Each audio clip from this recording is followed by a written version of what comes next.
नमस्कार दोस्तों, आप सबका फिर से स्वागत है आपके अपने चैनल रिटेन ज्ञान में।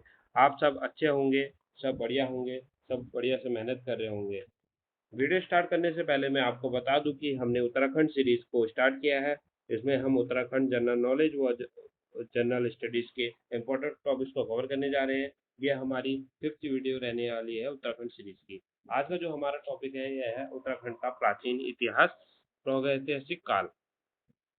ये जितने भी आगामी एग्जाम्स हैं, patwari, police, VDO UK triple S C और यूके पीसीएस के जितने भी एग्जाम्स हैं उनके लिए काफ़ी इंपॉर्टेंट वीडियो रहने वाली है। तो हम इसको स्टार्ट करते हैं। जो आज का हमारा टॉपिक है यह है उत्तराखंड के प्राचीन इतिहास। सबसे पहले हम इतिहास की डेफिनेशन को देख लेते हैं। इतिहास क्या है? इतिहास स्टडी है पास्ट इवेंट्स की। जो भी पास्ट में घटित अतीत में जो भी घटित घटनाएं हैं उनका अध्ययन ही क्या कहलाता है? इतिहास कहलाता है। मानव सभ्यता के विकास, सामाजिक, राजनीतिक और सांस्कृतिक परिवर्तनों का कालक्रम अनुसार वर्णन है। कैसे कैसे उसकी सामाजिक, राजनीतिक और सांस्कृतिक परिवर्तन हुए, उनका क्या है? कालक्रम अनुसार वर्णन ही क्या कहलाता है? इतिहास कहलाता है। इतिहास से हम क्या होता है? इतिहास से हम अतीत के बारे में सीखते हैं और वर्तमान को समझने में हमें मदद मिलती है, और उसमें जो भी हमने गलतियां करी है उनको हम इम्प्रूवमेंट आगे कर सकते हैं। तो ये थी इतिहास की डेफिनेशन। तो जो उत्तराखंड है इसको हमने उत्तराखंड के इतिहास को हमने क्या करा, 3 कालों में बांटा हुआ है। ठीक है। तो एक है प्राग ऐतिहासिक काल, दूसरा आद ऐतिहासिक काल, तीसरा है ऐतिहासिक काल। जो प्राग ऐतिहासिक काल है इसके जो स्रोत मिलते हैं, हमें कहाँ से पता लगता है इसके बारे में? हमें जो स्रोत मिलते हैं वो है पाषाणिक उपकरण। पाषाणिक पाषाण का मतलब होता है पत्थर से निर्मित जो भी उपकरण है, पत्थर से निर्मित उपकरण या स्टोन एज भी बोलते हैं इसको। धातु उपकरण, शवाधान। शवाधान का होता है ब्यूरियल्स, जहाँ पे किसी को दफनाया जाता था उसको शवाधान कहते हैं। शैलाश्रय होता है रॉक शेल्टर्स, रॉक शेल्टर, जहाँ पर क्या करते थे आदि मानव लोग जहाँ पर रहते थे उसको रॉक शेल्टर्स बोलते हैं। ठीक है। गुफाओं में वगैरह में उसको रॉक शेल्टर कहा जाता है। आदि ऐतिहासिक काल का जो स्रोत है वह है पौराणिक ग्रंथ। जैसे पौराणिक ग्रंथ में महाभारत हो गए, वैदिक कालीन जो साहित्य है उसको हम जब आदि ऐतिहासिक काल पढ़ेंगे तब देखेंगे। फिर ऐतिहासिक काल, यह है इसमें इसके जो स्रोत हैं वो शिलालेख, मंदिर लेख, मुद्रा लेख, ताम्रलेख आदि है। जो शिलालेख वो होते हैं जो जो पत्थरों के ऊपर लिखा जाता है उसको शिलालेख कहते हैं। मंदिर लेख उसको कहते हैं जो मंदिरों के ऊपर लिखा जाता है। मुद्रा लेख उसको कहते हैं जो कॉइन्स वगैरह के ऊपर लिखा जाता है उसको मुद्रा लेख कहते हैं। ताम्र लेख भी ताम्रपत्र के ऊपर जो लिखा जाता है उसको ताम्र लेख कहा जाता है। जो प्रागैतिहासिक काल है जैसे कि हमने देखा, ये क्या है? स्टोन एज प्रागैतिहासिक काल कहलाता है। ठीक है। इसमें जो मानव कैसे रहता था, उसका रहन-सहन और उपयोग में जो लाने वाली सामग्री है, उसके हिसाब से हम इसको अलग-अलग कालों में इसको बाँटते हैं। इसको फिर 3 कालों में बाँटा जाता है। एक पूरा पाषाण काल, मध्य पाषाण काल और महापाषाण काल। पाषाण काल को धातु काल भी बोला जाता है। तो पूरा पाषाण काल में भी 3 काल है, निम्न पूरा, मध्य पूरा और उच्च पूरा पाषाण काल। तो जो पाषाण काल है, पाषाण काल में क्या होता था? मानव शिकार तथा फल कंदों का संग्रहण करता था। ये क्या करता था? जो आदि मानव थे वो क्या करते थे? जो भी स्टोन है, जो भी पत्थर है, उसको उसका इस्तेमाल करते थे किसी का शिकार करने पे, फिर वो शिकार को मार के खाने पे। तो ये क्या करते थे, जैसे एक लकड़ी ली और उसमें आगे से पत्थर बांध दिया और आगे से क्या करा, इसको काफ़ी नोकीला सा कर दिया जिससे कुछ भी आसानी से कट जाए। तो इसका ऐसे इस्तेमाल कई पत्थरों को, औजारों का इस्तेमाल करते थे। तो उनको बांध दिया। जैसे किसी पशु को मारा, उसकी हड्डी, जो लंबी वाली हड्डी होती है उनको आगे से नोकीली करके उसका इस्तेमाल, लकड़ी का इस्तेमाल, जो भी नेचुरल चीज़ें थी उनका इस्तेमाल करते थे। मेनली जो थे पत्थरों का इस्तेमाल करते थे, इसको पाषाण काल इसलिए कहा गया है। ठीक है। तो उस टाइम जो था मानव क्या करता था, शिकार करके और जो जंगली फल फूल होते थे उस पे ही निर्भर रहता था। तो इसके बारे में है। पूरा पाषाण काल में जिसका प्रमुख उपकरण है वो है मुष्टि कुठार। मुष्टि कुठार को हम हैंड एक्स भी बोलते हैं। हैंड एक्स का मतलब है कुल्हाड़ी। ठीक है। राज्य में इस काल के जो साक्ष्य हैं वो कालसी के पास यमुना तट पर और श्रीनगर के पास अलकनंदा तट पर, अल्मोड़ा में खुटानी नाला के पास रामगंगा घाटी आदि स्थलों से मिला है। तो ये कई बार क्वेश्चन आता है कि जो पूरा पाषाण कालीन जो साक्ष्य मिले हैं वो कहाँ से मिले हैं। तो ये काफी बार क्वेश्चन पूछा जाता है एग्जाम्स में। तो अधिकतर कालसी वाला पूछा जाता है, श्रीनगर अल्मोड़ा का खुटानी नाला वाला भी क्वेश्चन पूछा जाता है। तो इसको एक बार थोड़ा-सा अच्छे से देख लें।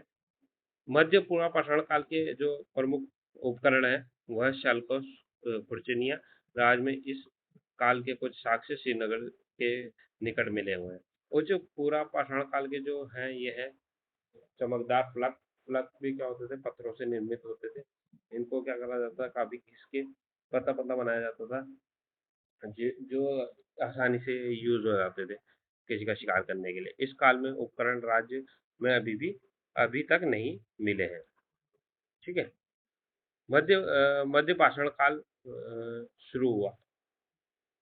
इस काल में उपकरण छोटे व तीक्ष्ण होते थे। फिर इन्होंने क्या करा, उपकरण थोड़े मॉडर्नाइज हो गए और उन्होंने उपकरण छोटे इस्तेमाल करने शुरू कर दिए और तीक्ष्ण माने काफी तीखे इस्तेमाल करने शुरू कर दिए। इसलिए इसे सूक्ष्माश्म कहा जाता था। राज्य में इस काल के कुछ उपकरण जसकोट से मिले हैं। ऐसे उपकरण कहाँ से मिले? जसकोट से मिले हैं। पाषाण युगीन मानव गुफाओं। तो जो पाषाण काल का जो मानव था वो कहाँ रहता था? वो गुफाओं में रहता था। शैलाशिर और रॉक शेल्टर्स में निवास करता था। राज्य में इस तरह की गुफाएं चमोली और अल्मोड़ा में काफी मिलती हैं। तो चमोली में जो मिलने वाली गुफाएं हैं उसमें आता है लाखू उड्यार, जिसको हम लाखू उड्यार या लाखू उड्यार भी बोलते हैं। इस उडियार की जो खोज हुई थी वो 1968 में एमपी जोशी के द्वारा की गई थी।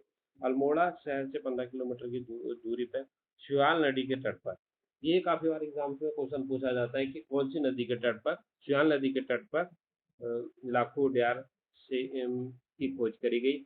यहाँ सामूहिक नृत्य करते, इसमें जो चित्र बने हुए हैं उन चित्रों को यहाँ सामूहिक नृत्य करते आदमियों के दो समूह, शिकार करते आदमियों के एक समूह और कुछ पशु पक्षियों के चित्र मिले हुए हैं। यहाँ के जो चित्र हैं सफेद, गेरुए, गुलाबी, काले रंग के से सजाया गया है। जो लाखों उड़ार है वो ऐसा दिखता है। देखिए ये है लाखों उड़ार। ये जो चित्र दिख रहा है यही लाखों उड़ार, ये नागफनी आकार का है। ठीक है। इसकी वीडियो मैंने अपलोड करी हुई है अपनी चैनल पे।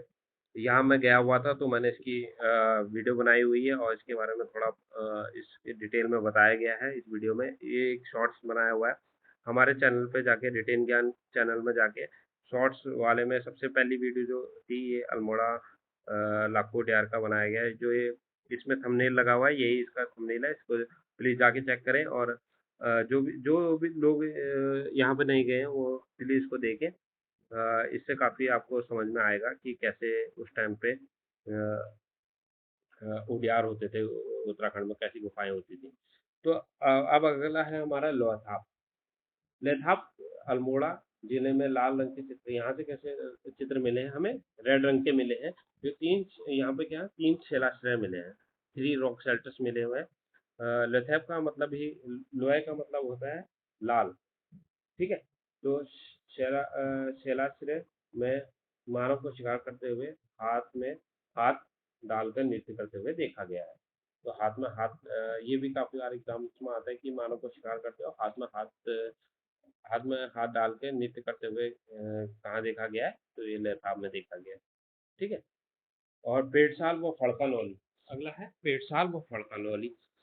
फड़का नौली की खोज 1985 में यशोधर मटवाल जी ने करी। ये काफी बार एग्जाम्स में आते हैं कि इसकी खोज किसने करी और कब करी। तो फड़का नौली और पेड़साल की जो फड़का नौली है इसका जो खोज हुई 1985 में यशोधर मटवाल जी ने करी थी। अल्मोड़ा के फड़का नौली से 3 शिलाश्रयों की खोज हुई है। जो फड़का नौली है यहाँ पर 3 शिलाश्रय की खोज हुई है। पेड़साल की जो खोज हुई है 1989 में हुई है। कब हुई है? 1989 में हुई है। यहाँ यशोधर मटवाल ने इसकी भी डॉक्टर यशोधर मटवाल जी ने करी थी। अल्मोड़ा के पेड़साल से कत्थई रंग की मानवाकृतियां प्राप्त हुई है। ये इम्पोर्टेंट हो जाता है ये देखना कि जो बेडसाल है वहां से कौन से रंग की, कत्थई रंग की मानव आकृति, ठीक है, मानव आकृति प्राप्त हुई है। ये दोनों स्थल सुयाल नदी के प्रवाह क्षेत्र में स्थित है। ये भी कहाँ पर है? सुयाल नदी के ही, सुयाल नदी के आसपास ही ये स्थल भी है। अगला है फल सीमा। अल्मोड़ा के फल सीमा से योग तथा नित्य मुद्रा में मानव चित्र प्राप्त हुए हैं। जो ये हम पढ़ रहे हैं कि ये योग और नित्य मुद्रा में जो मानव चित्र है ये कहाँ से प्राप्त हुए हैं? ये हुए हैं हमें फल सीमा से। फल सीमा से दो चट्टानें जिनको दो कप मार्क्स बने हुए हैं, कप मार्क्स का मतलब ओखली टाइप की होती थी ऐसे, वो बने हुए हैं, ये देख लें। तो अब मैं आपको एक छोटी सी ट्रिक बता देता हूँ। जैसे जो देख लेते हैं इसमें, जो अल्मोड़ा, चमोली, अल्मोड़ा और चमोली की जो अल्मोड़ा और चमोली की जो गुफाएं हैं उनके लिए एक शॉर्ट ट्रिक है। एल इसका जो अल्मोड़ा की है वो है LLPF और इसका GKM, ठीक है। अल्मोड़ा की ऐसे याद रखने LLPF, ठीक है। तो एल से लैथाप, लवेथाप या लाखोटिया, ठीक है। एल से इसका ऐसे याद कर लें, सॉरी, लाखू, लैथाप, पेड़साल, पड़तानौली, ठीक है। तो जो अब दोबारा देख लें हम, लाखों उद्यान को करा था MP जोशी ने डिस्कवर, और यहाँ मानव पशु के चित्र मिले हुए हैं। ये बाड़ी छेना के दल बैंड पे स्थित है, अल्मोड़ा से 15 किलोमीटर की दूरी पे। लेथाप जो है ये भी अल्मोड़ा पे है। इसमें मानव को शिकार करते, हाथ में हाथ डालते, नृत्य करते हुए देखा गया है। जो पेड़साल है इसमें कत्थई रंग के मिले हैं और नृत्य करते हुए मिला है। और फल सीमा में योग तथा नित्य मुद्रा में मानव आकृतियां मिली है। जो चमोली में है इसका है ग्वारखा, किमनी और मलारी, यह आगे हम देखेंगे। तो चलो हम देख लेते हैं। जो ग्वारखा गुफा है ये चमोली की है। चमोली के, अब ये जैसा हमने अभी पढ़ा था कि जो लाखों उड्यार है वो कौन सी नदी के तट पर है? सुयाल नदी पे। वैसे ही ग्वारखा उड्यार कौन सी नदी के तट पे है? तो ये अलकनंदा नदी के किनारे डोंगरी गांव के पास स्थित ग्वारखा उड्यार में मानव व पशुओं के चित्र मिले हुए हैं, जो कि गुलाबी व लाल रंग के चित्र हैं। राज्य के सभी शैलाश्रयों में सबसे सुंदर चित्र यहीं के हैं। तो जितने भी शैलाश्रय हैं, जितने भी उत्तराखंड के अंदर रॉक शेल्टर्स हैं, उसमें सबसे ज़्यादा सुंदर जो चित्र मिले हुए हैं वो द्वारका गुफा के ही मिले हुए हैं। द्वारका गुफा को पुरातत्व विदों की नज़र में लाने का श्रेय राकेश भट्ट जी को गया है। इसका किसको गया है? राकेश भट्ट जी को। देख ले कि जैसे लाखों डार का MP जोशी को गया था, ठीक है। और ऐसी द्वारका गुफा का देख ले कि किसको किया है, राकेश भट्ट जी को किया है, चित्र को सामने लाने का। द्वारका गुफा से मानव भेड़ बारहसिंगा के 41 रंगीन चित्र मिले हैं, जिन्हें 8 चित्र पशुओं के व अन्य मानव आकृतियां हैं।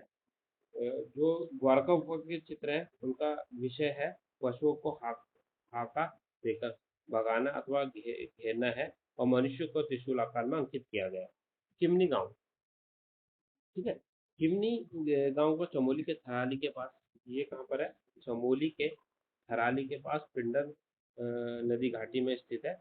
यहाँ से हल्के सफेद रंग के चित्र, हथियार ये पशुओं के शैल चित्र प्राप्त हुए हैं। इसको याद करने के लिए कभी कभी ऐसे भी आता है कि सफेद रंग के चित्र, हथियार या पशुओं के शैल चित्र कहाँ से प्राप्त हुए हैं? तो ये किमनी से है। इसको याद करने के लिए ऐसे, जो किमनी है तो कमी, चित्रों में कमी आ गई, रंग की कमी, कलर की कमी आ गई। तो ऐसे याद कर सकते हैं कि रंग की कमी आ गई किमनी गांव में, तो हल्के सफेद पड़ गए और चित्र हथियार बच्चों के मिले हुए हैं। तो ये स्टेटमेंट फॉर्म में जब क्वेश्चन आते हैं तो उसमें ये पूछा जाता है कि हल्के सफेद रंग के चित्र कहाँ से मिले? तो किमनी गांव से मिले। तो जैसे कि मैंने बताया था आपको, चमोली के जो याद करने का है वो GKM, तो ग्वारका, किमनी और अब पढ़ेंगे हम मलारी, ठीक है। मलारी गढ़वाल विश्वविद्यालय द्वारा 1983 1983 और 2001 में मलारी गांव का सर्वेक्षण किया गया, जो चमोली जिले के सुदूर तिब्बत सीमा पर स्थित है। मलारी सर्वेक्षण में एक पशु का पूर्ण कंकाल मिला है। यहाँ पे क्या मिला है? एक पशु का पूर्ण कंकाल मिला, पूरा कंकाल मिला हुआ है, जिसकी पहचान हिमालय पशु वृषभ जुगू या जोवा के तौर पर हुई है। मलारी से जो इम्पोर्टेंट है, जो एग्जाम्स में काफी बार एग्जाम्स में आता है, तो ये पॉइंट है कि मलारी से क्या मिला है? 5.2 किलोग्राम का सोने का मुखौटा मिला है। मुखावरण के साथ नर कंकाल व मिट्टी के बर्तन मिले हैं। यहाँ से प्राप्त बर्तन पाकिस्तान के स्वात घाटी के शिल्प के समान थे। ठीक है, तो इसको ऐसे याद रख सकते हैं कि मलारी से माल मिला है। माल क्या है? सोने का 5.2 किलो का मुखौटा है।